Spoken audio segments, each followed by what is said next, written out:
नवी प्रेरणा टिळकांनी जनतेला दिली. स्वातंत्र्याची नवी प्रेरणा टिळकांनी जनतेला दिली. आदरणीय व्यासपीठ, इथे जमलेले पूज्य गुरुजन वर्ग व इतर सर्व वर्गांना माझा नमस्कार. इथे भारताचा इतिहास ज्या नावाशिवाय अपूर्ण आहे, भारताचा इतिहास ज्या नावाशिवाय अपूर्ण आहे, ज्यांचे नाव ऐकल्यावर अभिमानाने भरून येते, हे असे व्यक्तिमत्व म्हणजे बाळ गंगाधर टिळक.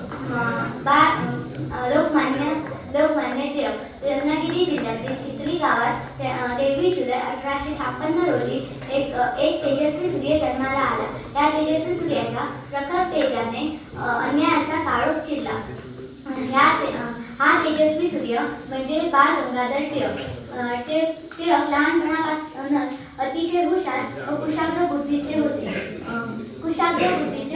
त्यांचा संस्कृत व शिवजयंती कार्यक्रम सुरू केले. सर्वांनी एकत्र यावे व त्यांच्या मनात राष्ट्रत्वाची भावना निर्माण व्हावी, हा त्याच्या मागचा उद्देश होता. टिळकांकडे आपला विचार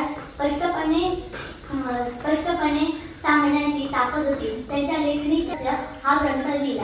त्यांच्या महान कार्यामुळे त्यांना लोकांनी लोकमान्य ही पदवी दिली. स्वराज्य हा माझा धर्मसिद्ध हक्क आहे आणि तो मी मिळवणारच, अशी स्त्रिय गर्जना करणाऱ्या सिंहाचे 1 ऑगस्ट 1920 साली निधन झाले. धन्यवाद.